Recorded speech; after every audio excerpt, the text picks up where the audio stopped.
So I want to begin this series on creating a positive ID by asking this question: do you know who you really are? We're going to look at one of the most famous examples in the Bible of a confused identity. It's the story of Moses. Now, Moses was the greatest leader in the entire Old Testament. I mean, this is the guy who set the Jews free from 400 years of slavery. If it weren't for Moses, there would not be a nation of Israel today. This is the guy that God personally gives the 10 Commandments to. I'd say that's pretty high up there.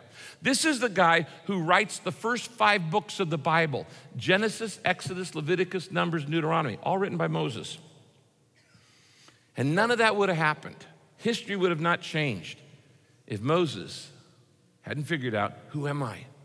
What is my true identity? Now, you know the story of Moses. The Jews had been slaves of the Egyptians for 400 years.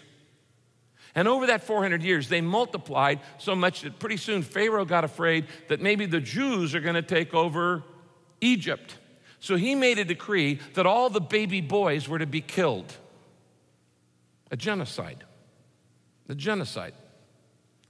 Moses' mother has this baby boy named Moses. She's not about to kill her little baby boy. So she comes up with a plan. And she weaves a basket. And she says, I'm going to take this little baby, put him in this basket, take him down to the Nile River. I'd rather put him in the Nile River and hope that he gets found by somebody than kill him. And so she takes him and puts him in the Nile River near where Pharaoh's daughter goes to bathe every day. And sure enough, Moses is found in the basket by Pharaoh's daughter. She's out bathing, she's this little basket. You realize Moses' life began as a basket case. So if you think nothing's gonna happen in your life, you say, man, look at my life so far. You say it's a basket case, well, congratulations, you may be the next Moses. Because he started off as a basket case. And she takes this little baby home and pretends it's her baby.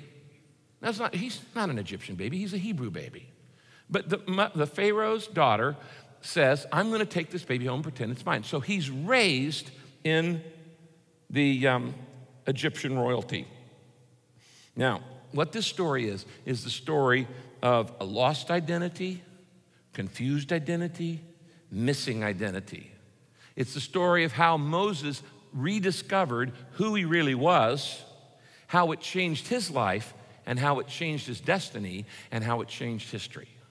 And there are all kinds of lessons for you about who you are and who God made you to be.